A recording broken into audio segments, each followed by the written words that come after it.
जो जो हम लोग का जो टॉपिक होगा लाइट में वो न्यूमेरिकल हम लोग करेंगे, ठीक है ना। जितने भी क्वेश्चन आते हैं ये कैसे इस पे सोल्व करना है क्वेश्चन को, आज उसी को हम लोग स्टार्ट करेंगे, ठीक है ना।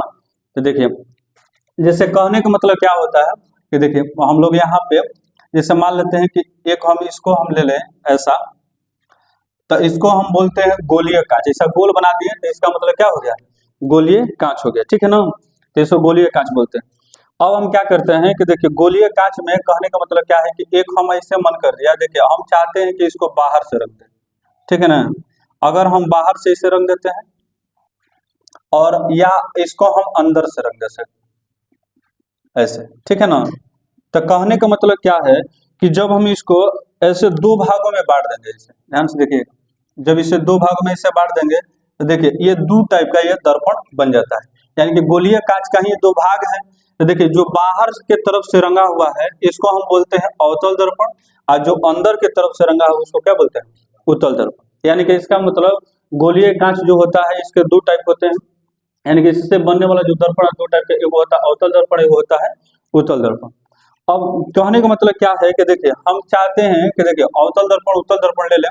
देखिए तो जो मिड जो पॉइंट होता है इसी को बोलते हैं वक्रता केंद्र, यानी कि इसको सी से दर्शाते हैं, सी से, और इसको बोलते हैं वक्रता, ठीक है ना, वक्रता केंद्र बोलते हैं, वक्रता केंद्र बोलते हैं। और इस सी से जो गुजरने वाली जो लाइन है, जैसे मान लेते इधर से हम होकर को गुजार दें ऐसे, या इसको ऐसे गुजार दें, ठीक है ना।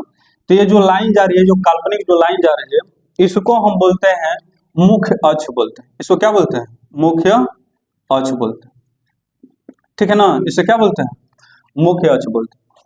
तू लोग भी बोल, देखिए मुख्य अक्ष बोलते हैं। देखिए अब इसमें कहने का मतलब क्या है कि जो यहाँ पे वक्रता केंद्र हो गया, इसका मतलब अवतल दर्पण के लिए भी वक्रता केंद्र यही हो जाएगा सी, और ये उत्तल दर्पण के लिए भी वक्रता केंद्र सी होगा।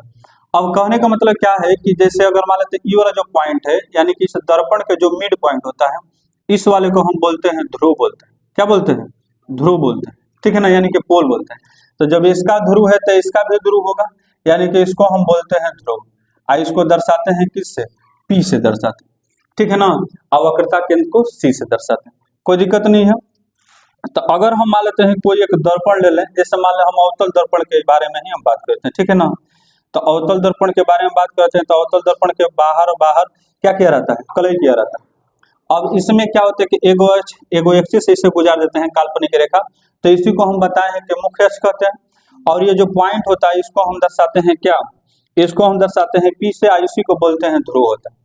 और ये जो लाइन गई है इसको हम नाम भी दे सकते हैं, जैसे नाम दे दिए एक्स और एक्स डैश, इसको हम बोलते हैं मुख्य अक्ष।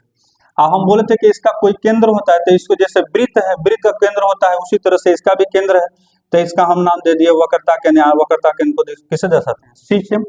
और कहने का मतलब एक फोकस होता है जिसको हम बोलते हैं, दर्शाते हैं किससे, एफ से, ठीक है ना। तो कहने का मतलब क्या है कि दर्पण है वक्रता केंद्र, इसके बीच के यानी कि ध्रुव और वक्रता केंद्र के बीच की दूरी को हम बोलते हैं आर, इसी को बोलते हैं वक्रता त्रिज्या। इसको दर्शाते हैं किससे, आर से। ये फोकस हो गया ध्रुव, इसके बीच की दूरी को हम दर्शाते हैं किससे, एफ से, और इसको बोलते हैं फोकस दूरी बोलते हैं। इसको क्या बोलते हैं, फोकस दूरी बोलते हैं। यानी कि इस वाले को हम बोलते हैं वक्रता, ठीक है ना, वक्रता त्रिज्या बोलेंगे इसको, वक्रता त्रिज्या। इसको बोलते हैं कौन, फोकस, ठीक है ना, फोकस दूरी बोलते हैं। आप फोकस दूरी किससे दर्शाएंगे, एफ से। तो आप देखे होंगे कभी भी यहाँ पे, ये कभी भी आप देखे होंगे कि इन दोनों में रिलेशन होता है, यानी कि फोकस दूरी और वक्रता त्रिज्या में संबंध होता है कुछ। तो देखिए इसका सूत्र होता है, आप देखिएगा कभी भी, तो यहाँ पर हम लिख सकते हैं कि इन दोनों में एक सूत्र होता है, एफ बराबर होता है आर बाई में कितना, 2 होता है। यानी कि इसका मतलब फोकस जो दूरी होता है वह वक्रता त्रिज्या का क्या होता है, आधी होता है। या हम कह सकते हैं कि वक्रता त्रिज्या फोकस दूरी का हम डबल इससे गुणा कर देते हैं, यानी कि आर बराबर हो जाएगा कितना, 2f, ये अपना निकल जाएगा, ठीक है ना। आर बराबर 2f यानी कि 2 गुना होता है। अगर हम मान लेते हैं इसी दर्पण में थोड़ा और बात कर लेते हैं, जैसे मान लेते हैं ये दर्पण ले लें, ठीक है ना, जैसे ये दर्पण ले लेते हैं, यहाँ पे हम दर्शा लेते हैं, ठीक। इसका हम देखें, ये हो गया मुख्य अक्ष, मान लेते हैं ये मुख्य अक्ष हो गया। इसको हम दर्शा दिए ध्रुव, यानी कि पी, मान लेते हैं ये फोकस हो गया एफ, मान लेते हैं ये वक्रता केंद्र हो गया सी, ठीक है ना, ऐसे हम कर लेते हैं। और हम यहाँ पे क्या करते हैं, एक वस्तु को यहाँ पे रख देते हैं। मान लेते हैं सपोज दैट कि हम एक वस्तु को यहाँ पे रख देते हैं, सपोज दैट जैसे मान लेते हैं इसका नाम दे दिए ए बी, नाम दे दिए वक्रता केंद्र, और इधर जो साइड बताया इसको अनंत बोलते हैं। मान लेते हैं इसके चलते जो इमेज जो बन रहा है, यानी कि इसका जो इमेज बन रहा है, जैसे यानी कि यहाँ से जो लाइन गुजर रही है, ठीक है, यानी कि ठीक है यहाँ से, और ये जो लाइन गुजर रही है, तो कहने का मतलब मान लेते हैं ये जो इमेज जो बन रहा है कहाँ पे बन रहा है, सपोज मान लेते हैं ये दोनों रेखाएं काट रही है कहाँ पे, तो वक्रता केंद्र और फोकस दूरी का, यानी कि वक्रता केंद्र और फोकस दूरी के बीच में दोनों काट रहे थे, इसका नाम दे देते हैं ए डैश, और क्या नाम दे दिए बी डैश, दोनों काट रहे हैं। तो कहने का मतलब देखिए ये जो वस्तु है और फोकस ध्रुव है, इसके बीच की दूरी को हम बोलते हैं यू से दर्शाते हैं, आई इसको बोलते हैं कुछ बोलते हैं वस्तु दूरी, इसको क्या बोलेंगे वस्तु दूरी बोलते हैं, इसको क्या बोलते हैं वस्तु दूरी बोलते हैं। कोई दिक्कत? कहने का मतलब क्या है, यहाँ से यहाँ से यानी कि जो जहाँ पे प्रतिबिंब बना अध्रुव बना, इसके बीच की दूरी को हम भी से दर्शाते हैं, इस वाले साइड को हम बोलते हैं कुछ, इस वाले साइड को हम बोलते हैं प्रतिबिंब, क्या बोलते हैं प्रतिबिंब दूरी बोलते हैं, प्रतिबिंब दूरी बोलते हैं। तब पूछेगा प्रतिबिंब दूरी को किससे दर्शाएंगे, भी से, वस्तु दूरी को यू से दर्शाएंगे। अरे ठीक है ना, कोई दिक्कत? तो अब देखिए एक यहाँ पे लिखा जाता है, ध्यान से देखिएगा, एक होता है दर्पण सूत्र होता है, देखिए दर्पण सूत्र होता है, ठीक है, तो दर्पण सूत्र होता है। तो दर्पण सूत्र आपको जब पूछा जाएगा तो इसका लिखा जाता है फॉर्मूला 1/f बराबर 1/v, आप प्लस में 1/में क्या होता है यू होता है, ठीक है ना। अब इससे क्या है कि जैसे मान लेते हैं कि किसी एक को निकालना होगा, जैसे मान लेते हैं जैसे एफ निकालना होता है डायरेक्ट रख देंगे, लेकिन अगर मान लेते हैं भी निकालना होगा तो यू को इधर ले चलिए, तो यहाँ पे लिख सकते हैं 1/f माइनस 1/में यू बराबर 1/में भी। इसका एलसीएम ले लीजिए, तो एलसीएम लीजिएगा तो यू एफ होगा और नीचे हो जाएगा 1/में भी। इसको लीजिएगा तो क्या होगा, एफ से एफ से कट जाएगा तो यू माइनस में कितना हो जाएगा एफ, यानी कि इसको पलटिएगा तो भी बराबर हो जाएगा यू एफ बटा में क्या हो जाएगा यू माइनस में क्या हो जाएगा एफ हो जाएगा। तो इससे क्या होगा कि जैसे मान लेते हैं कि अगर फोकस दूरी दिया है और वस्तु दूरी दिया है तो प्रतिबिंब दूरी हम लोग निकाल सकते हैं, ऊपर गुणा नीचे क्या कर देते हैं घटा। कैसे याद करेंगे, तो ऊपर गुणा नीचे घटा, यानी कि नीचे हम घटा देते हैं, निकल जाता है। देखिए कभी कभी यहाँ पे अगर मान लेते हैं चाहते हैं कि अगर फोकस दूरी को न लेकर को वक्रता त्रिज्या में कन्वर्ट कर दिया जाए, तो जहाँ फोकस दूरी है वहां पे वक्रता त्रिज्या रख दीजिए, तो हम जानते हैं कि फोकस दूरी बराबर जो होता है r/2। तो यहाँ पे अगर रखिएगा तो एक और फॉर्मूला भी बन सकता है यहाँ पे, यानी कि 1/में एफ के जगह पर हम लिख सकते हैं r/2, यहाँ पे 1/में भी प्लस में 1/में क्या हो सकता है यू, यानी कि 2 ऊपर चल जाएगा तो 2/r बराबर 1/भी प्लस 1/में क्या हो सकता है यू हो सकता है। तो इससे हम यहाँ पे लिख सकते हैं, इसलिए पूरा कंसेप्ट लिख सकते हैं कि यहाँ पे लिख सकते हैं कि 2/r बराबर 1/में एफ बराबर 1/में भी प्लस 1/में क्या हो जाएगा यू, यानी कि यहाँ से एक रिलेशन बन करके चला जाएगा, ठीक है ना। कोई दिक्कत को समझ में आ रहा है ना हो, ठीक है। अब देखिए जैसे कहने का मतलब इसमें एक और पूछता है आवर्धन क्षमता पूछता है, यानी कि आवर्धन पूछता है, यानी कि मैग्निफिकेशन। तो आवर्धन यानी कि इसको मैग्निफिकेशन बोलते हैं। तो आवर्धन जब निकालना होगा तो क्या लिखा जाता है आवर्धन के लिए, देखिए प्रतिबिंब की ऊंचाई, प्रतिबिंब की ऊंचाई, ठीक है ना। तो ऊंचाई हम लिख दे अब बटा में वस्तु की, ठीक है, वस्तु की ऊंचाई, तो वस्तु की ऊंचाई, इसी को हम क्या बोलते हैं आवर्धन बोलते हैं, ठीक है ना। यानी कि दर्पण होगा तो दर्पण का आवर्धन होगा, या अगर लेंस होगा तो लेंस का आवर्धन होगा। यानी कि देखिए आवर्धन के लिए कोई इसमें फॉर्मूला में चेंजिंग नहीं, यानी कि प्रतिबिंब की ऊंचाई बटा में वस्तु की ऊंचाई। अगर हम दर्पण के बारे में पढ़ रहे हैं, देखिए ध्यान से दर्पण के बारे में पढ़ रहे हैं, तो देखिए यहाँ पे लिख सकते हैं आवर्धन को दर्शाते हैं मैग्निफिकेशन है तो एम से, आप प्रतिबिंब की ऊंचाई मान लेते हैं कि ये जो ऊंचाई है इसकी हाइट को हम मान लेते हैं एच, और इसकी जो हाइट है इसको हम मान लेते हैं एच डैश। तो इसका मतलब प्रतिबिंब की ऊंचाई को हम मान सकते हैं एच डैश, आप बटा में क्या लिख सकते हैं एच, या भी और यू के टर्म में लिख सकते हैं, तो इसको लिख सकते हैं भी आबाई में क्या लिख सकते हैं यू, लेकिन ये जो आंसर होता है वो कितना में होता है माइनस में होता है, ठीक है ना। यानी कि माइनस में भी बाई में यू, या कितना होता है एच डैश बेटा में एच होता है।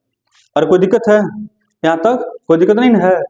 अब देखिए कहने का मतलब क्या है कि इसमें अब मान लेते हैं कभी कभी हम लोग से पूछ देता है कि कैसे पता चलेगा कि प्रतिबिंब हमारा वास्तविक है काल्पनिक है, कैसे हमसे पूछता है कि प्रतिबिंब काल्पनिक है वास्तविक है, कैसे पूछता है, ये सब हम लोग को जानना जरूरी है। देखिए यदि अगर मान लेते हैं, सुनिए ध्यान से, यदि ठीक है ना, यदि यम बराबर, अगर मान लेते हैं कि यम का मान अगर मान लेते हैं कि कैसा हो जाए, अगर पॉजिटिव हो जाए, कैसा हो जाए, अगर पॉजिटिव हो जाए, पॉजिटिव हो जाए तो इसका मतलब देखिए कहने का मतलब अगर यम का मान अगर पॉजिटिव हो जाए तो ये जो प्रतिबिंब होगा, प्रतिबिंब ठीक है ना, प्रतिबिंब कैसा होगा, तो काल्पनिक होगा, कैसा होगा, काल्पनिक होगा, ठीक है ना, काल्पनिक होगा। अगर वही यम का मान अगर हम लोग का निगेटिव हो जाए, यानी कि निगेटिव आ जाए, तो प्रतिबिंब हम लोग कैसा होगा, तो प्रतिबिंब बोलिए, प्रतिबिंब हम लोग का वास्तविक होगा, ठीक है ना, यानी कि रियल इमेज बनेगा, कोई दिक्कत नहीं है। यहाँ की जैसे मान लेते हैं यहाँ पर भाग दिए, यहाँ पर भाग दिए, चाहे इसमें हम भाग दिए, अब भाग देने पर कहने का मतलब क्या निकल जाए कि अगर मान लेते हैं पॉजिटिव निकल जाए, यानी कि भाग देने पर प्लस आ जाए, प्लस साइन आ जाए, तो इसका मतलब क्या होगा, प्रतिबिंब मेरा काल्पनिक बनेगा। और अगर मान लेते हैं ये कैसा होगा, और ये प्रतिबिंब अगर माइनस आ जाए तो प्रतिबिंब मेरा वास्तविक होगा। अगर काल्पनिक होगा तो इसका मतलब दिमाग में रख दीजिएगा, काल्पनिक होगा तो सीधा बनेगा प्रतिबिंब, क्या बनेगा, सीधा बनेगा, और वास्तविक होगा तो प्रतिबिंब हमेशा कैसा बनेगा, उल्टा बनेगा। और समझ में आ रहा है ना, तो उल्टा बनेगा। तो यम से हमको ये जानकारी प्राप्त हो गई, और समझ में आ रहा है ना, यम से हमें ये जानकारी प्राप्त होगी। तो कहने का मतलब दर्पण सूत्र यहाँ पे मिलता है। एक होता है, देखिए यहाँ पे भी हम लिख देते हैं क्योंकि जगह है थोड़ा सा, तो हम यहीं से लिख रहे हैं। देखिए एक होता है चिन्ह परिपाटी, जिसको बोलते हैं साइन कन्वेंशन, साइन कन्वेंशन,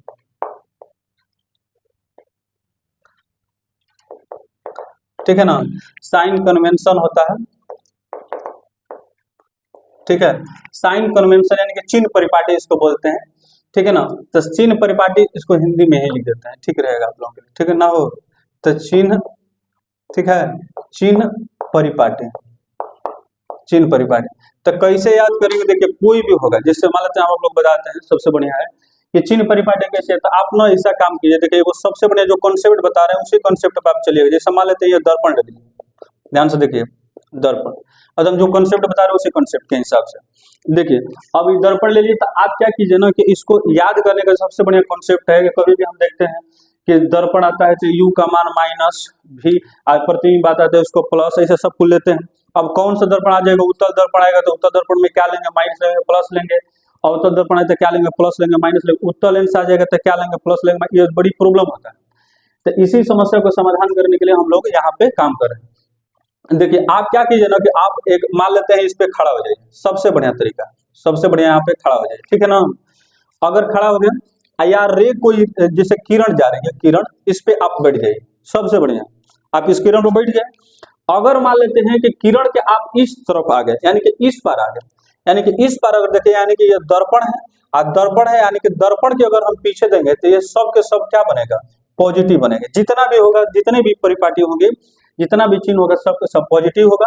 अगर हम इसके इस तरफ देखें, यानी कि लेफ्ट साइड में देखेंगे इधर, तो यानी कि सब के सब क्या होगा, ये निगेटिव होगा, यानी कि सब के सब क्या होगा, माइनस होगा। इसका मतलब U होगा तो वो भी माइनस होगा, V होगा वो भी माइनस होगा, F होगा वो भी माइनस होगा, R होगा वो भी माइनस, सब के सब माइनस होगा। इधर अगर इस तरफ अगर बन रहा है कोई अगर वस्तु है तो U प्लस होगा, V प्लस होगा, F प्लस होगा, R प्लस होगा, यानी कि सब के सब क्या होगा, प्लस होगा। यानी कि याद करने का कुछ नहीं है। यानी कि इसका मतलब अगर मान लेते हैं दर्पण है, दर्पण के इस साइड में जो कुछ भी आएगा सब के सब निगेटिव होगा, और दर्पण के अगर पीछे बनेगा जो कुछ भी क्या होगा, पॉजिटिव होगा। यानी कि याद करना कुछ नहीं है। तो इसका मतलब अगर अवतल दर्पण में बात किया जाए तो अवतल दर्पण में जैसे मान यहाँ पर देख लीजिए, तो वस्तु सामने है, सामने वस्तु खड़ी है, इसका मतलब अवतल दर्पण में यू का मान क्या होगा, माइनस, अरे माइनस होगा ना। अच्छा देखिए इसका प्रतिबिंब भी तो इधर बन रहा है, सामने ही बन रहा है, इसका मतलब प्रतिबिंब भी क्या हो जाएगा, माइनस। अच्छा फोकस इसका भी तो सामने है, तो इसका मतलब फोकस भी क्या होगा, माइनस। अगर मान लेते हैं पीछे बन जाता है, इसका मतलब क्या होता है, प्लस हो जाता है, क्या होता है, प्लस होता है। यानी कि अगर यह भी प्लस होता है, जैसे हम मान लेते हैं उत्तल दर्पण में बात करें, तो उत्तल दर्पण का वक्रता केंद्र इधर है, इसका मतलब ये होता है प्लस। अगर मान लेते हैं फोकस के बात करें तो फोकस भी इसका बीच में होगा, जैसे इसका फोकस था यानी कि F था, ऐसा भी इसका भी फोकस होगा, यानी कि दर्पण के इस साइड में इसका मतलब प्लस होता। R भी इधर होता तो वो भी प्लस में होता, U भी इधर होता तो प्लस में होता, मतलब जो कुछ भी होता प्लस। तो कुल मिलाकर के हम यही बता रहे हैं कि आपको कैसे याद करना है कि कभी भी साइन कन्वेंशन आप याद कर लीजिए। साइन कन्वेंशन कैसे करना है कि आप चीटा फ्रेम में बैठ जाइए, आप मिरर पे एक रे पर बैठ करके आप अगर इस तरफ देखे थे यानी कि राइट तरफ देखते हैं तो सब कुछ सब पॉजिटिव, और लेफ्ट तरफ देखते हैं तो सब कुछ सब क्या हो जाएगा, निगेटिव हो जाएगा। और कोई दिक्कत है? कोई दिक्कत नहीं है, तो इसको छापिए, उसके बाद फिर आगे बात करते हैं। लेंस को देखते हैं, लेंस से संबंधित।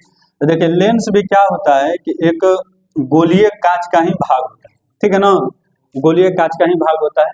लेकिन बशर्ते देखिए दर्पण और लेंस में क्या अंतर होता है कि दर्पण में क्या होता है, कलई किया रहता है दर्पण में, और लेंस में कलई नहीं किया रहता है, वो गोलीय कांच के भाग होता है, उसमें दो मतलब कांच को मिला करके सटा करके अब बनाया जाता है।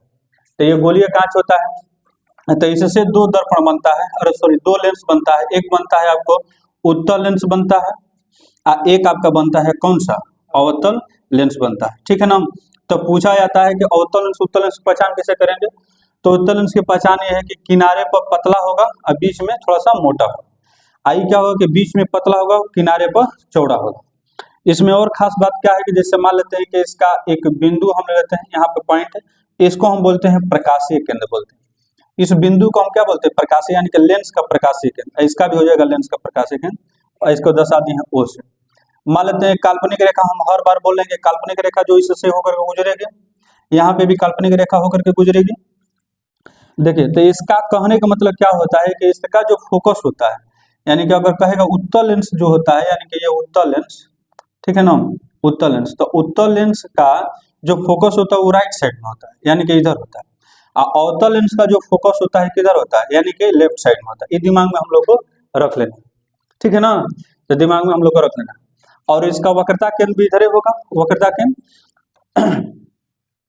तो हम लोग क्या करते हैं कि जैसे कहने का मतलब क्या है कि कोई अगर रे आ रही है समानांतर, कोई किरण ऐसे आ रही है, ऐसे समानांतर किरण आ रही है, तो कहने का मतलब जहां पर मिलती है ना, तो जहां पे एक दूसरे को काटते हैं उसी को फोकस बोलते हैं, और इसका फोकस राइट साइड में होता है। लेकिन जैसे अगर इसका आ रहा है, इसमें कोई मान लेते हैं रे आ रही है, तो टकराने के बाद मतलब थोड़ा सा फैल जाती है, ऐसे कुछ फैल जाती है, तो इसको पीछे को मिलाएंगे तो कुछ ऐसे ही इस बिंदु पर मिलती हुई प्रतीत हो। इसका मतलब इसका फोकस क्या है, पीछे की ओर है, ठीक है ना, पीछे की ओर है। अब ये कहने का मतलब देखिए एक ही बिंदु पर मिल जा रही है, तो इसको एक और भी बोलते हैं, जब एक ही बिंदु पर मिल जाएगी तो इसको अभिसारी लेंस भी बोलते हैं। अभिसारी लेंस। अभिसारी लेंस का मतलब क्या, अभि मतलब होता है केंद्र, और सारी की जितनी भी किरणें हैं सभी उसको एक ही केंद्र पर ला करके मिला रहे हैं। अपसारी इसको हम बोलते हैं, इस वाले लेंस को अपसारी बोलते हैं, अपसारी। अपसारी लेंस का मतलब ये होगा कि क्या करेगा कि ये किरणों को क्या करेगी, फैला देगी। तो फैला देगी, जैसे आने वाली समानांतर जो किरण है इसको फैला देगी, आई समानांतर आने वाली जो किरण है इसको क्या कर देगी, एक ही बिंदु पर मिला देगी, तो अपसारी। वैसे ही दर्पण था, अवतल दर्पण में एक ही बिंदु पर मिल जाता है, तो उसको अभिसारी दर्पण यानी कि अवतल दर्पण को, और उत्तल दर्पण में किरणें क्या होती है, दूर भागती, तो उसको अपसारी दर्पण बोलते हैं, ठीक है ना।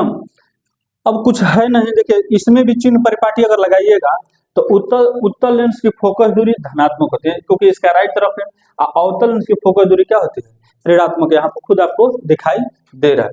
अब देखिए कहने का मतलब क्या है, यहाँ पे हम देखते हैं तो एक होता है लेंस सूत्र होता है, ठीक है ना, जैसे दर्पण सूत्र होता था उसी तरह से लेंस सूत्र होता है। देखिए लेंस सूत्र का अगर फॉर्मूला लिखा जाए तो 1/v आप माइनस में यहाँ पे हो जाता है, माइनस में 1/में u, आप बराबर 1/में क्या हो जाता है, f हो जाता है, ठीक है ना।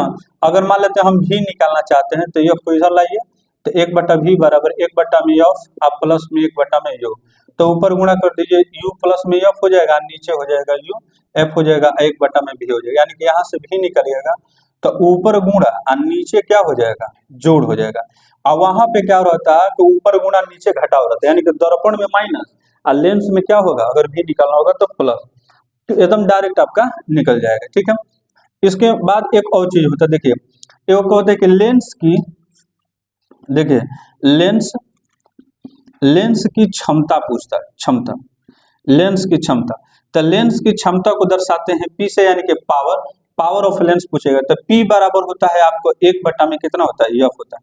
और ये जो होता है ना, ये हमेशा मीटर में होता है, हमेशा कुछ होता है मीटर है।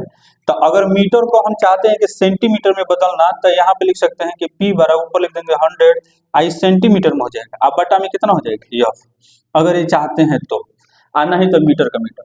अब यहाँ पे पूछता है कि लेंस की क्षमता, यानी कि इसका जो है मात्रक पूछता है, मात्रक, तब मात्रक पूछेगा तो देखिए मात्रक इसका हो जाएगा, क्या हो जाएगा, डायोप्टर,